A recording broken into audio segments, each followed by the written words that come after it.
How about a game of cups today? Mind if I ask you a couple of questions? Time is money, so make it quick. What do you know about Vestrum Tobias? Vestrum Tobias, eh? The High Priest of the Sentinel himself. Did you know they call themselves the Fathers? What a joke. When was the last time they did anything for us, the people? No. They are only interested in sticking with their outdated customs and keeping their secrets under lock. I'm getting more and more inclined to listen to these new people, the Vanguard. Their ideas appeal to me. They may be radical, but we're past due for a change. Only thing I don't wholly approve of is their alliance with the Tyrant. Filthy, dangerous people. But the Vanguard seem to have them under control, so I'm not too worried. I wish they wouldn't allow them into the city, though.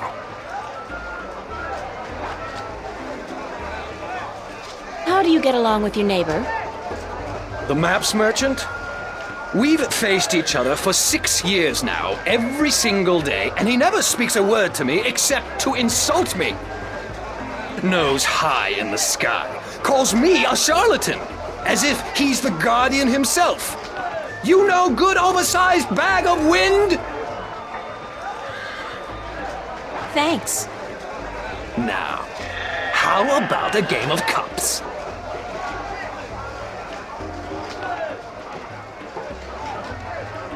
Thanks, but no thanks.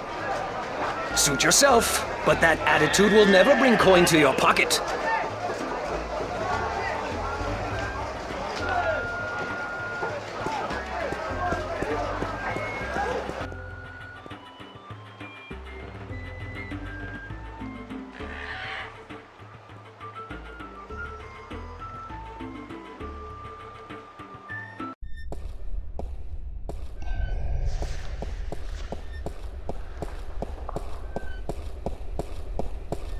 Excuse me, Vestrum Tobias?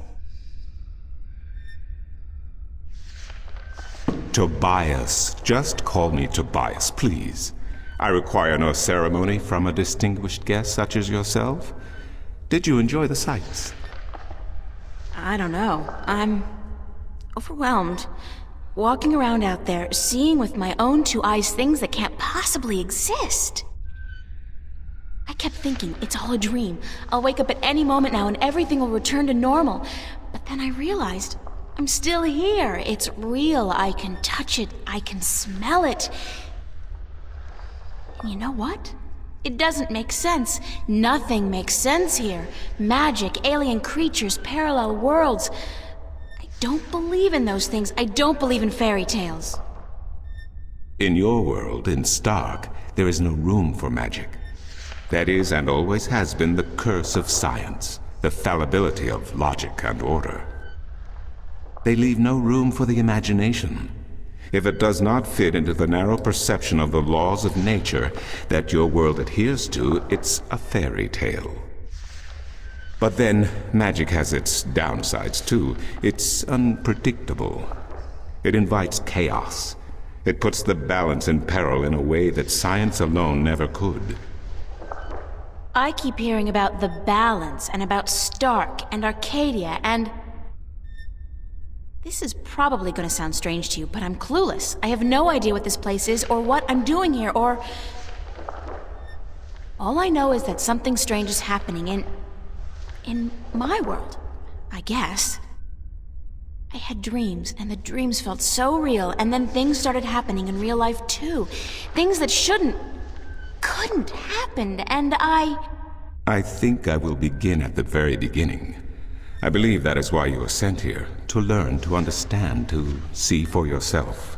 Like you said, you cannot believe in this place. Well, you will. After you have learned the truth, you will. Come with me, and I will tell you the story of Earth as your books never have.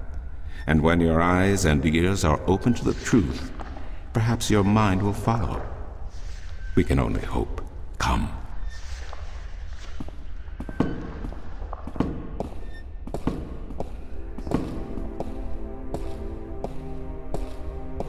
This is the true story of the balance, as observed by the Sentinel, the Order of the Balance, the Fathers. The Sentinel Minstrel committed this story to the pages of the scriptures and to these temple walls thousands of years ago, so that coming generations could learn and understand their past and their future.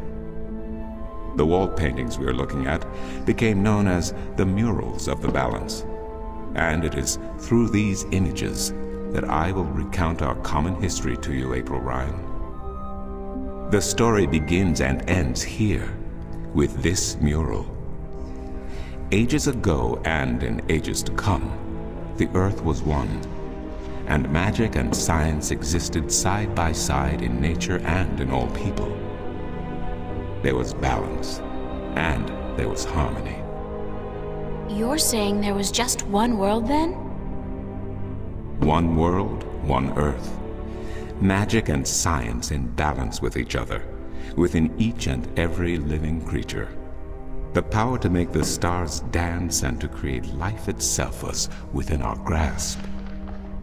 But then, humankind began to exploit this divine power of two, and they saw fit to use it for their own selfish purposes.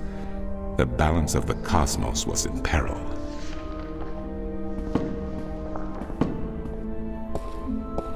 Unless something was done, unless man was humbled and learned to fear the power he wrought over cosmos, the twilight of chaos would fall upon Earth.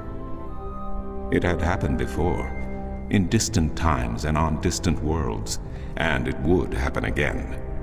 And every man, woman, and child of every people and every race would be devoured by the coming apocalypse. We were given a visitation then. The drag kin, having lived among us for untold generations, rose to offer their guidance and assistance in preserving the balance on our world.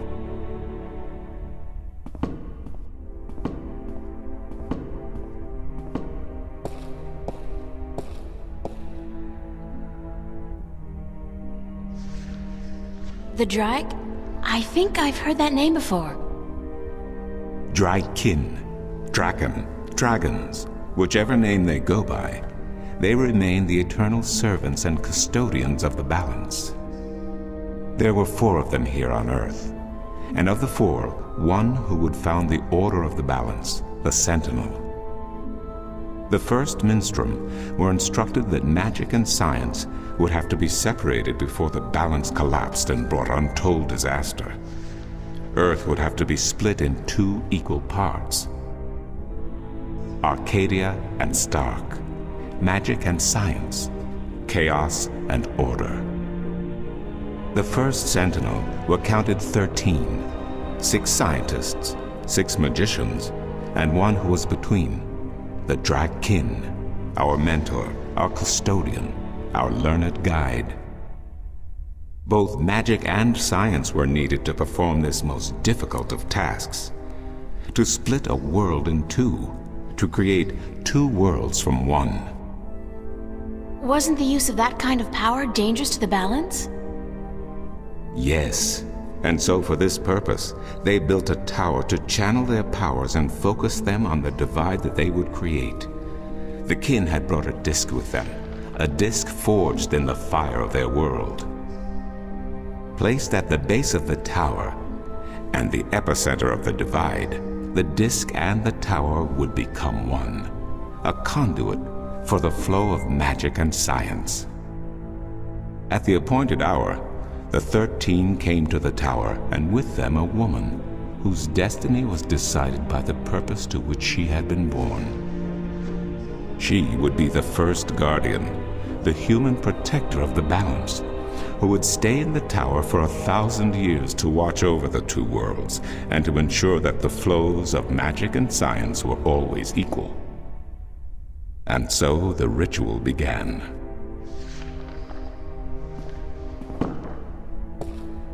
One world was to become 2, separated by the balance, and each world visible to the other only by way of dreams. Who was ushered into which world was not an arbitrary choice, nor one taken lightly. For the magical creatures, the choice was simple. They had to go to Arcadia. Their kind would not survive in Stark. But for others, families were torn apart, lovers separated, and friends lost for all eternity.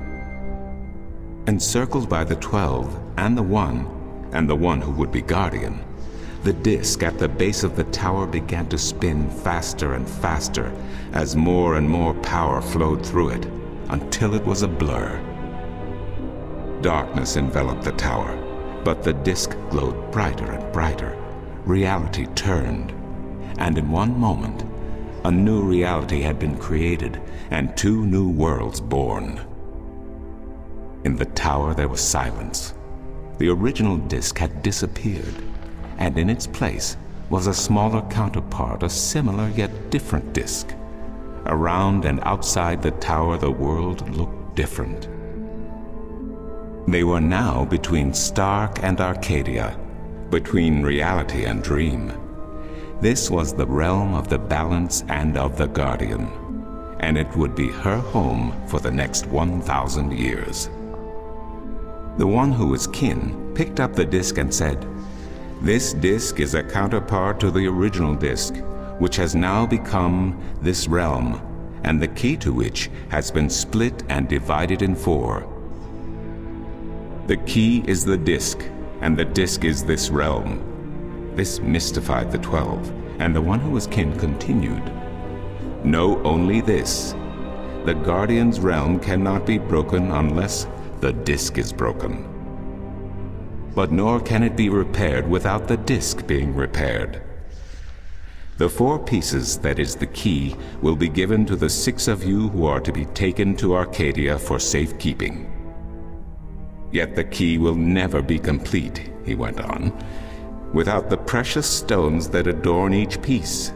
I will keep 1, and my fellow kin the 3 others. Should the day come when this realm must be repaired, or the worlds reunited, and that day will come, you will assemble the disk, and the kin will come together one last time." With that, 6 of the 13 went to Arcadia, and 6 to Stark, and the one who would be Guardian ascended to the throne.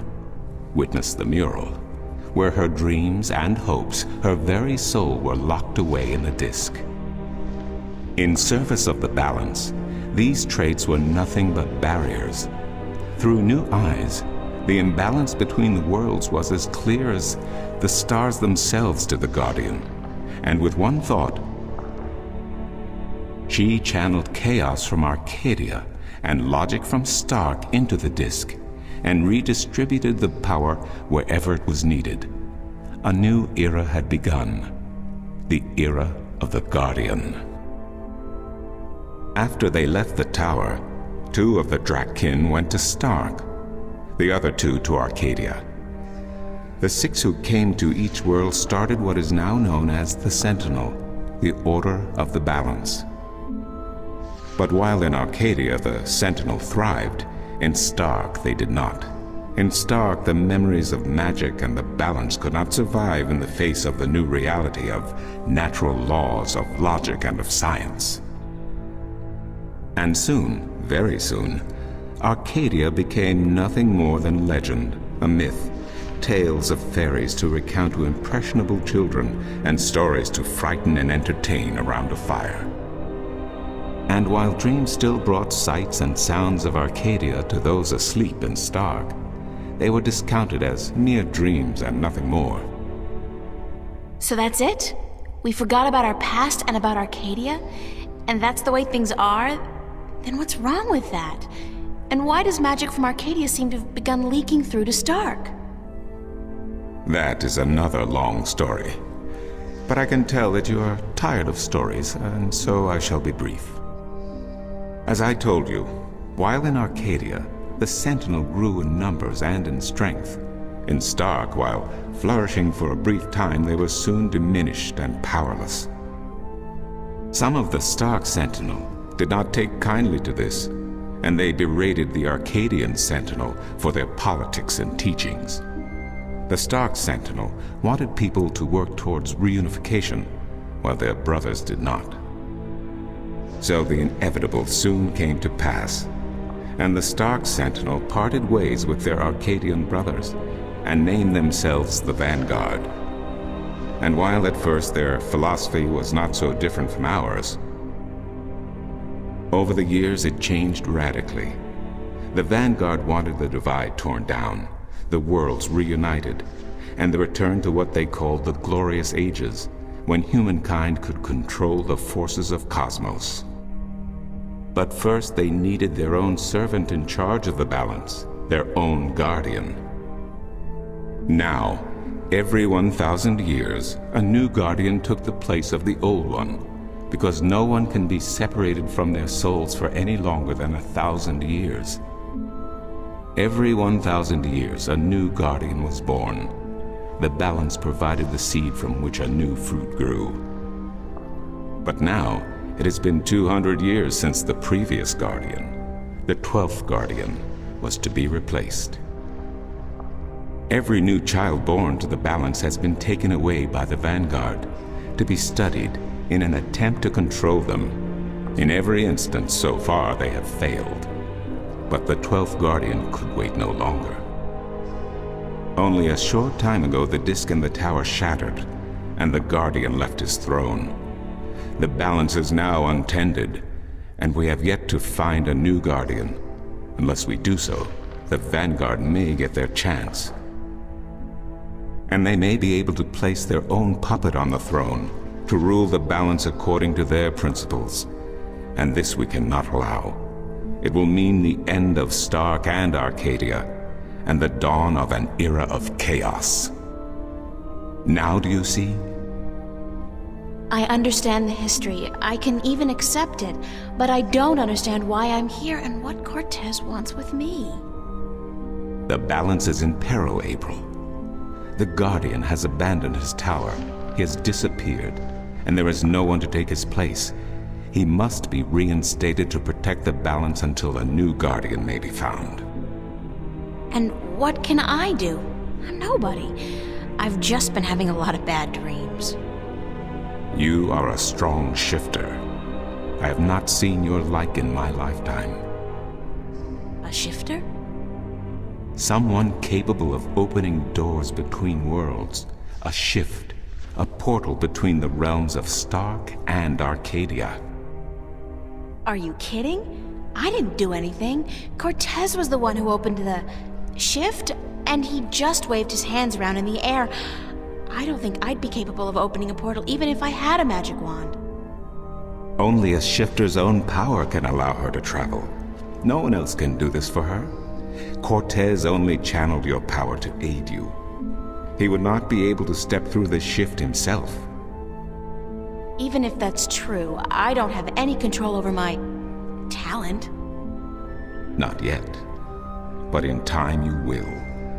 How else do you intend to travel back to your world? God, I hadn't even thought about that yet. Can you help me? I'm afraid not. Even if I could shift, I would not be able to channel through you like Cortez did. So, I'm on my own? If you have any questions, I will do my best to answer them. But aside from that, yes. Yes, you are. That's so not cool. No, it has been unseasonably warm. If you don't mind, I will return to my studies now. Thank you for listening to an old man and his long stories. No, thank you. It's starting to make a little bit of sense now. That is good news. Come see me again if you have any more questions.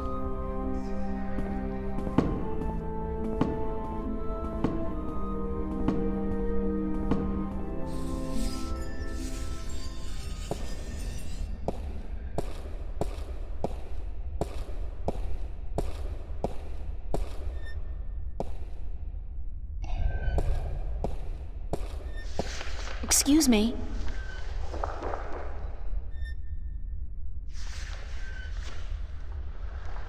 Do you know a man named Brian Westhouse? Westhouse? That old goat?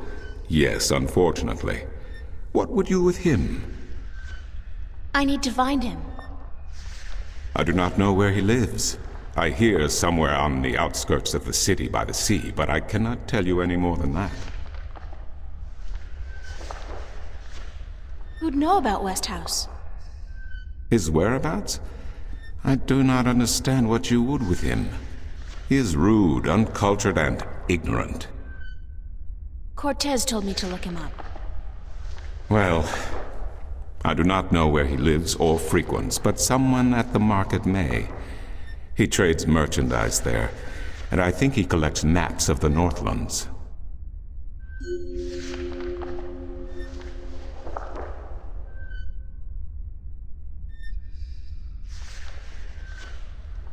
I'll see you later. You will? If you say so, then it must be true.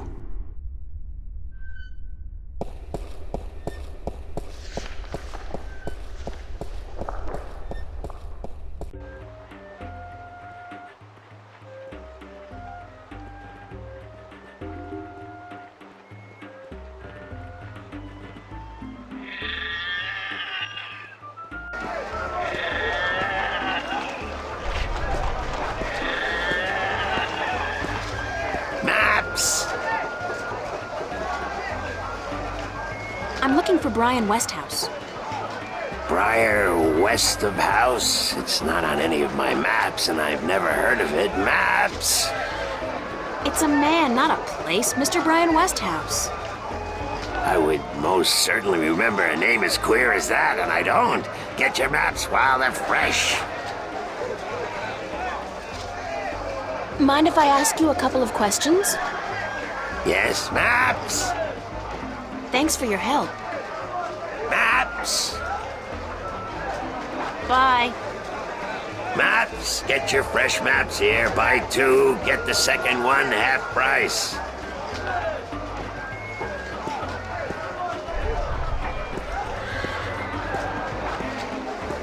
How about a game of cups today?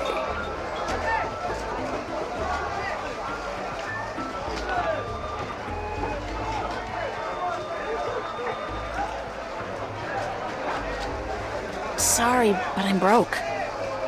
May the balance bring coin to your pocket, young lady, so that you may return to me and invest it in a game of cups.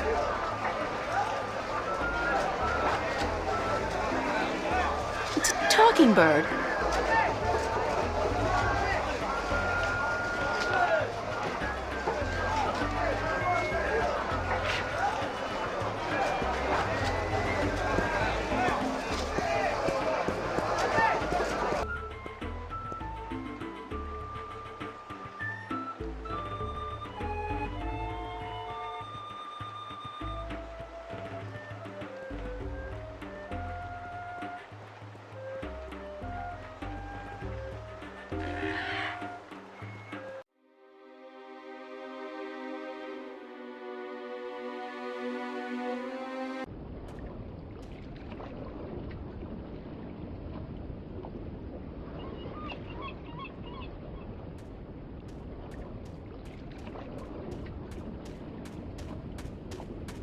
This guy's selling musical instruments. Most of these I don't even recognize. But he's got a drum in there and what looks like half a guitar and a couple of dried rabbit carcasses. Ugh!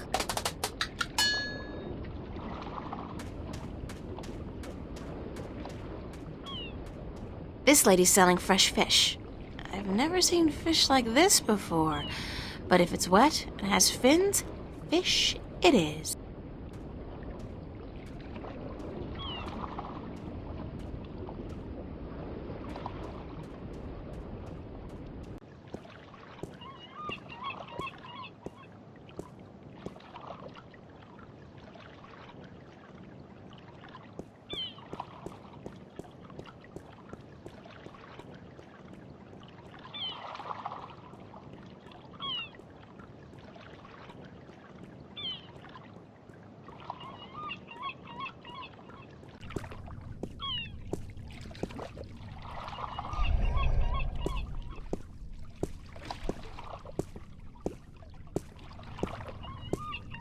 Hello, old man. I got me no treasure, and I got me no map of no buried treasure. I just be an old sailor with no ship, so leave us be.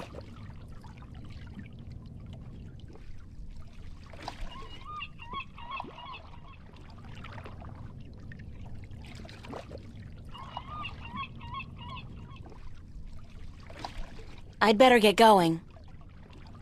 Yous young'uns be always running round. Everything be so important. Yous be having no time to sit down and take a breath. So go. Be not wasting your time here with me.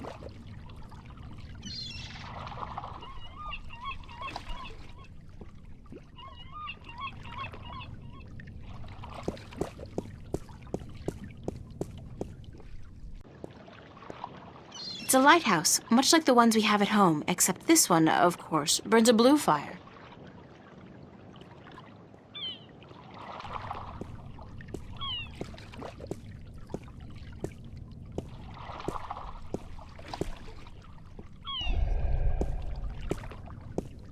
Ahoy there, matey! Pardon? Isn't that how you sailors greet each other? No. What do you say then? Usually, hello. And if it's sunny, nice day for it. We might even try a how are you today then, if we're feeling adventurous. But never, ever, ahoy.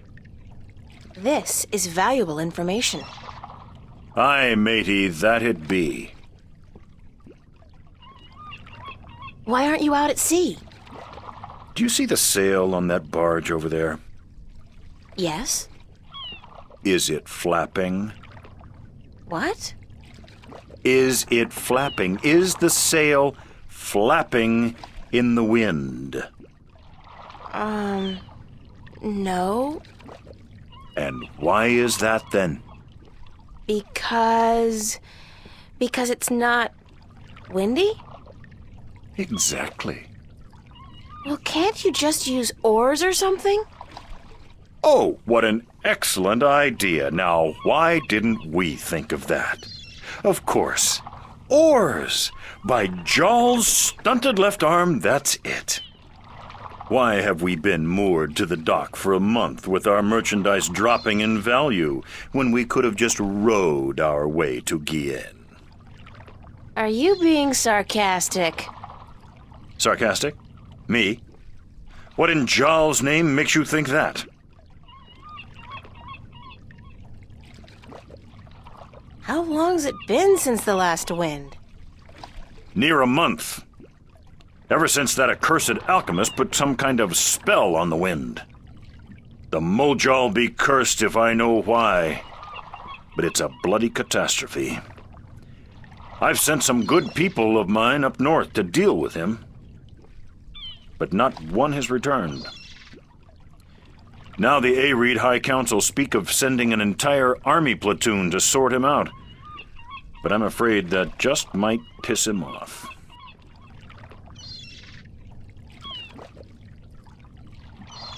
Who's this alchemist who cast a spell on the wind?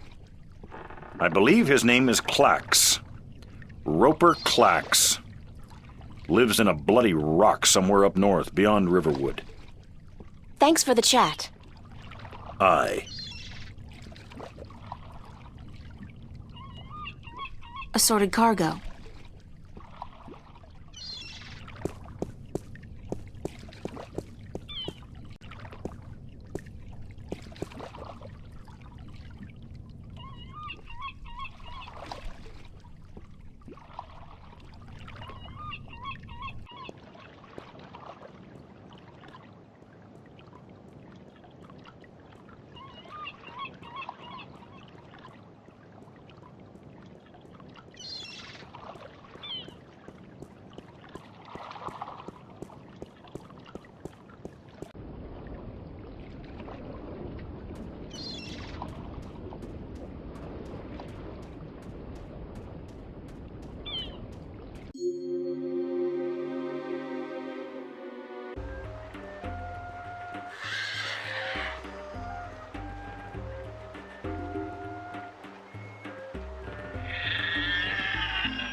Excuse me.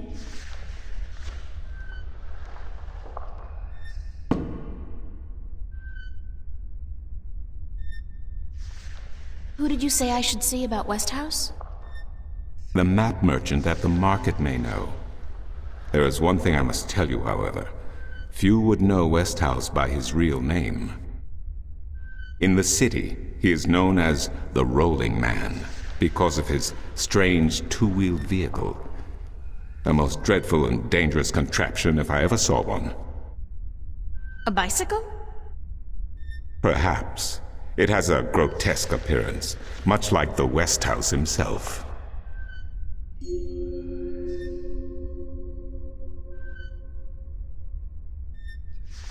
I'll see you later.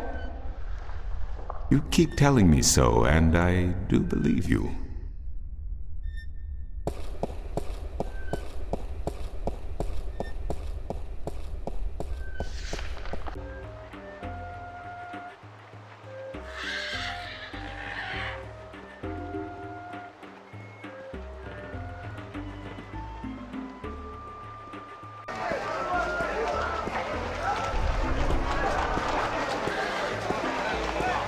Maps! Can you tell me where the Rolling Man lives? Maybe, maybe not. Why? 'Cause I need to find it. Sorry, guild rules. I'm not allowed to divulge any personal information about my customers. Maps! I really need to know where the Rolling Man lives.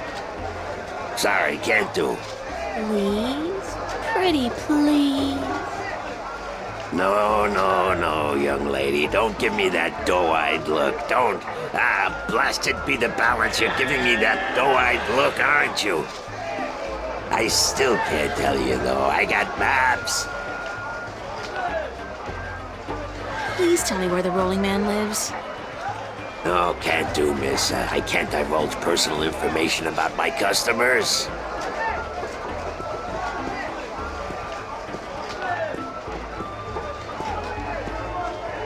You're late again, and you know what else? You're fired! Give me back the delivery list and get your sorry blue skin elsewhere! Hired hell. Bah! Never hire a Dolmari to do a human job. What are you gonna do now, without a delivery boy? Hire a new one, of course. Blasted be the balance. That means I'll have to pay the damn fee to the Guild of Merchants. Damnation! Maybe I could help you out. You? How? I'm quick, honest, and reliable, and I've got a lot of experience in the service industry. Perhaps a female errand boy could work if the Guild of Merchants don't find out. I won't tell them if you don't. Mind the pay's not much, only a single errand per delivery, plus whatever tip the customer may see fit to give you. I'll take the job, if you want me. Agreed. Maybe you'll even bring in some new business. Here's the delivery list for today and your first map. It's for the captain of the White Dragon. Nebeve, I think his name is. You'll find him in the harbor.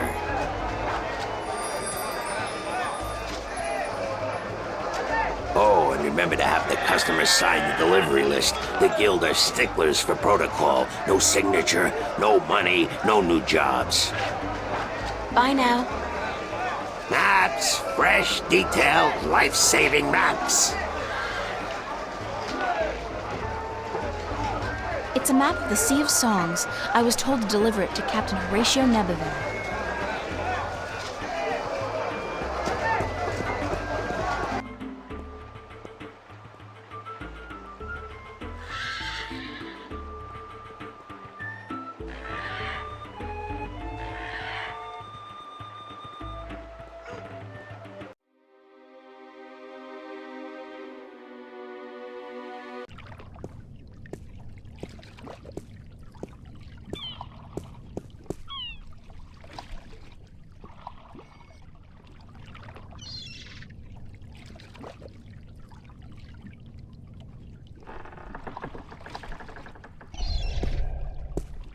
Nice day for it. Not really, no. Is this the White Dragon? That's what the big white letters on the prow spell out. What do you think? I'm looking for the captain. Is he around? What would you with the captain of the White Dragon? I have a delivery for him, a map from the map merchant at the temple market. Aye. I be Captain Horatio Nebuve of the White Dragon, fastest vessel there ever was. Hand the map over, girl. With Jarl's blessing, the wind will return soon, and I can leave this accursed harbor for sunnier shores.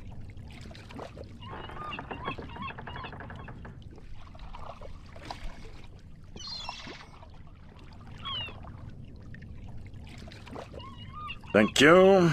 There's an errand for your trouble.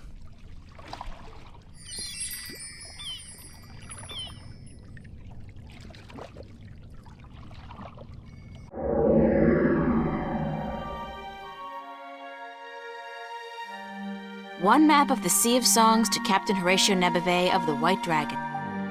Interesting spelling.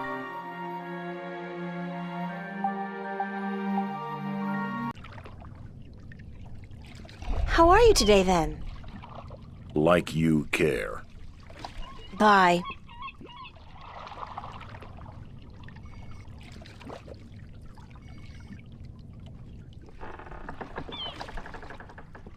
Sign this, please. What is it? I need your signature to confirm that you've received the map. Map? What map? The one I just gave you. Oh, that one. Sorry, I never put my signature on a piece of paper. Why not? Brings bad luck to give a piece of yourself in that manner. A signature has untold powers. It's part of your soul. I can't sign away my soul. Who told you that signing a slip of paper is bad for your soul? I'm from Gien, and we're a spiritual people. Our souls are in balance with our bodies, and the great Mojal has taught us not to endanger this balance. Signing my name, giving a piece of myself in that manner, breeds corruption and imbalance within. And it pisses the Mojal off no end. And that's why you choose to make my life difficult? Hey, blame organized religion. You can't write, can you? Pardon? That's what this is all about. You can't write.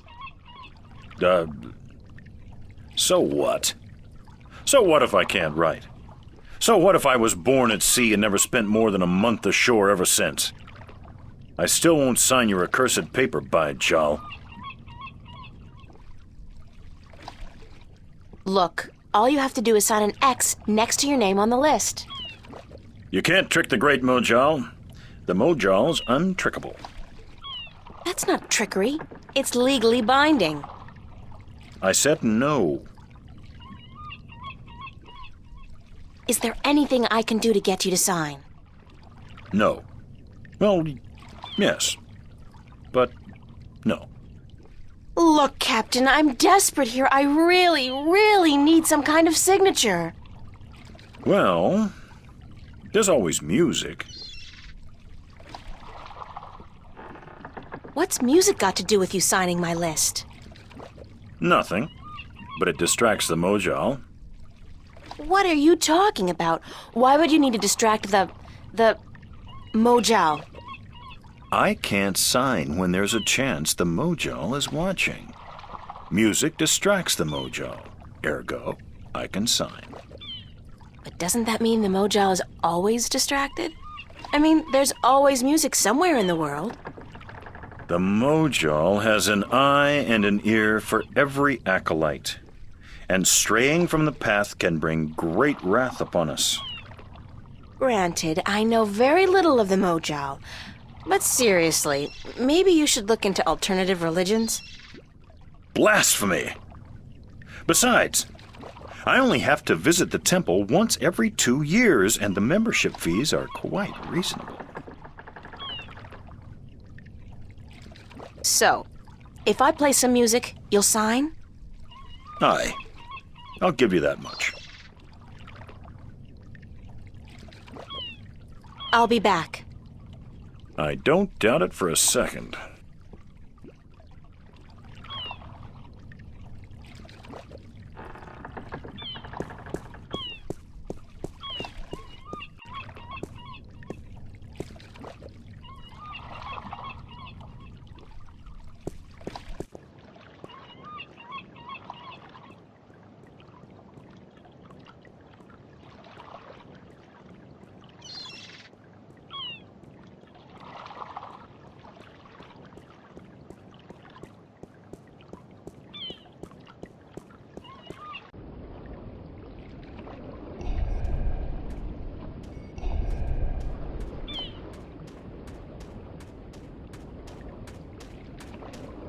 What's your, most affordable instrument?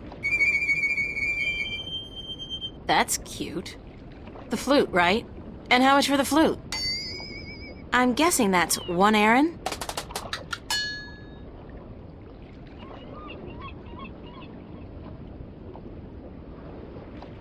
He's selling the flute for 1 Aaron, I think.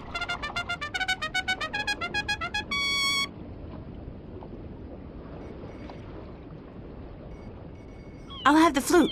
That's 1 Aaron, isn't it?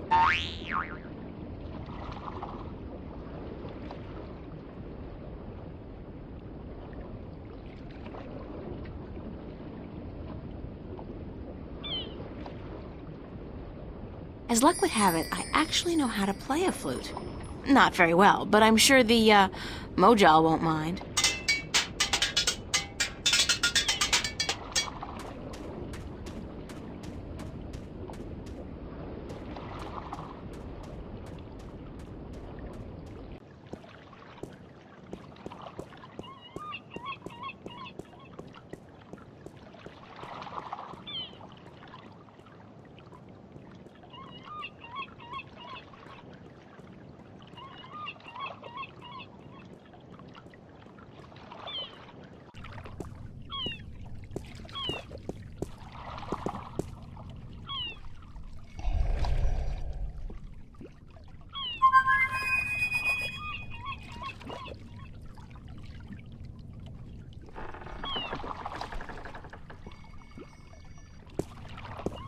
I'm ready to play some music if you're ready to sign. Aye, go on, but don't stop until I'm done signing, or the Mojal will surely wreak vengeance on us both.